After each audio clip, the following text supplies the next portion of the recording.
साथ सोएगी। चल। क्यों? दिव्या की वजह से मैं प्रतीक से दूर क्यों रहूं? क्योंकि तुम्हारी वजह से मेरी शादी टूट रही है।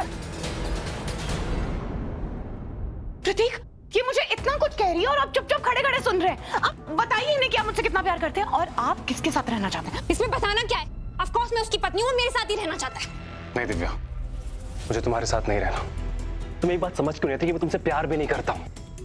और तुम्हारा ये जो रोज रोज का नाटक, ये तमाशे, ये ताने मारने हैं ना, मैं थक चुका हूं इनसे। तो प्लीज फॉर गॉड सेक बंद करो ये सब। और एक बात, स्मिता के आने से पहले ही हमारे बीच का रिश्ता खत्म हो गया था। स्मिता हो या ना हो, हमारे बीच में कुछ भी नहीं है। बकवास बंद करो तुम।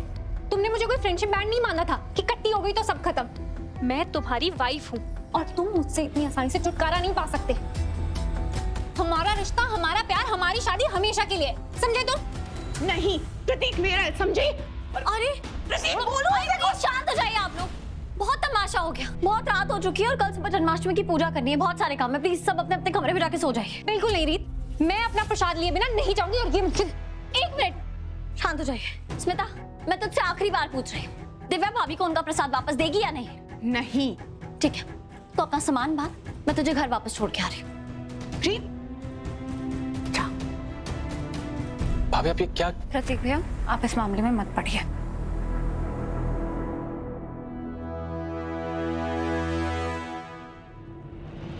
देख रहे हो तुम, ये लोग, खासकर ये रीत, मुझे कोई बहुत ज्यादा पसंद नहीं करते, उसके बावजूद सब मेरे साथ खड़े हैं। तो तुम्हें नहीं लग रहा प्रतीक, तुम मेरे साथ बहुत कुछ गलत कर रहे हो?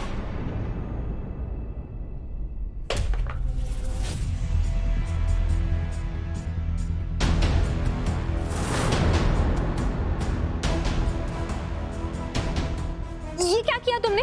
मेरा प्रसाद खंडित कर दिया। आई एम सो सॉरी, गलती से रुक गया। स्मिता, रीत, गुस्सा मत करो। तुम्हें जितनी भी 2 रुपीस घटिया हरकतें करनी है ना, कर लो, लेकिन याद रखना, प्रतीक के बच्चे की मम्मी अगर कोई बनेगा तो वो सिर्फ मैं हूं। मैं भी देखती हूँ तुम ये कैसे करती हो।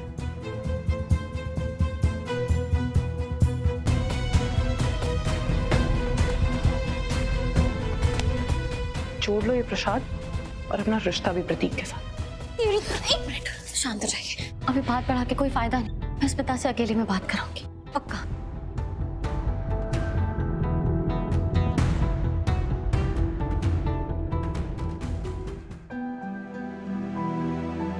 स्मिता के बिना ये हमारी पहली जन्माष्टमी है ना? हाँ मम्मी। तेरी कल बात हुई चाचा से? ज्यादा बात तो नहीं हुई।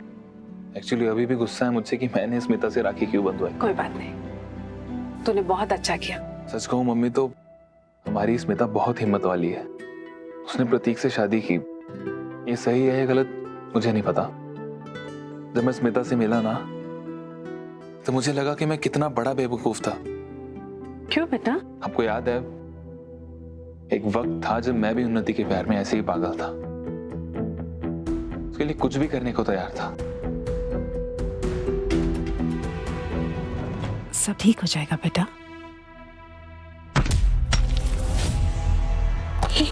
कौन हो सकता है? पता नहीं, मैं देखता हूँ। आप रुकिए, मैं देखता हूँ। हाँ।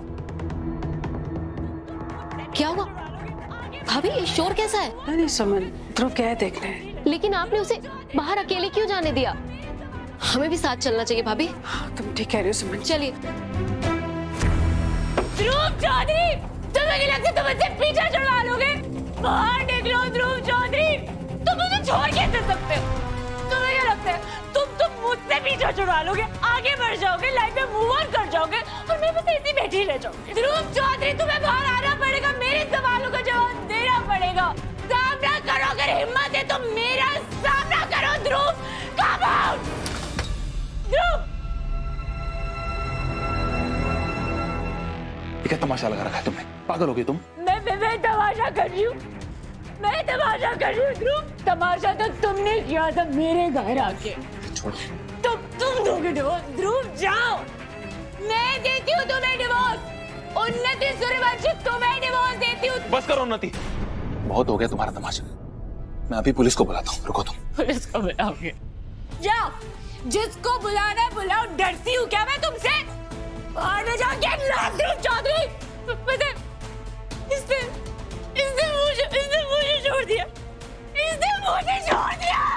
मूर्ति, पागल हो गई हो? हो गई मैं पागल ध्रुव। अभी पुलिस को बुलाता हूँ।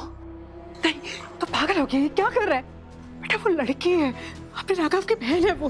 अगर पुलिस आएगी तो उनकी बहुत बदनामी हो जाएगी। तो उसको फोन रख, फोन नहीं, रख। ये लड़की बात को समझने की कोशिश करना ध्रुव। बेटा तेरा भले ही रिश्ता टूट गया हो, लेकिन रीत की तो अभी भी नजर लगती है ना। ये अभी नशे में है, इसका नशा उतरेगा ना तो ये ठीक हो जाएगी, शांत हो जाएगी। तो कुछ नहीं करेगा किसी को। आप लोग देख रहे हो, मैं इसको छोड़ रही हूँ। मैं इसको नहीं, मैं प्लीज मुझे छोड़ो। भैया को अभी कॉल करूंगा, ये लेकर जाएंगे। अरे नहीं, उसे भी कॉल नहीं करने से नहीं बुलाना बेटा। इसे हम कल सुबह से छोड़ेंगे, फिर रात को यही रखते हैं। समझना बेटा, एक भाई अपनी बहन को ऐसे नशे में देखेगा तो वो कितना दुखी होगा। तो समझने की कोशिश कर।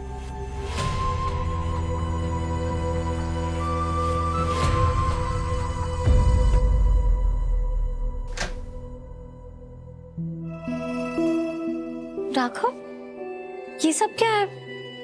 आपने ये कपड़े बाहर क्यों निकाले? मुझे तो लगा कि स्मिता ने बाहर जो तमाशा किया उसके बाद आप नाराज होंगे। मैं नाराज नहीं रीत, खुशियों का जश्न मनाना चाहता हूँ।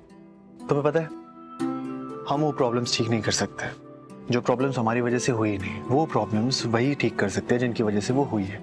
ये तो बहुत समझदारी वाली बात की आपने। तो क्या हम ये प्यारे से कपड़े पहन के अपना जश्न मनाएंगे? हाँ, और हम लड्डू गोपाल की पूजा करेंगे उन शादीशुदा जोड़ों की तरह जो जन्माष्टमी के दिन कृष्णा जी से घर में एक छोटा सा मेहमान चाहते हैं।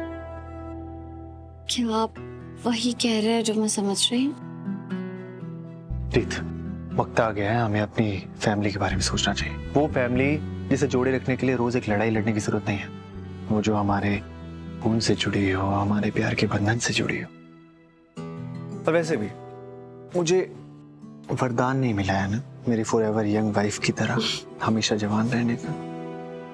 मैं सोच रहा हूँ 2-4 बच्चे पैदा करूं और उन्हें छोड़ दूं अपनी लेगेसी संभालने के लिए, और मैं अपनी फॉरएवर यंग वाइफ के साथ दूर कहीं जाके रोमांटिक भरी जिंदगी बिताऊं। कैसा आइडिया है? बहुत अच्छा, क्योंकि इसी बहाने आप सिर्फ और सिर्फ मेरे पास रहेंगे और हमारे बच्चे सारा सीमेंट और स्टील का सरदर्द संभाल लेंगे जो हमेशा आपको मुझसे दूर रखते हैं।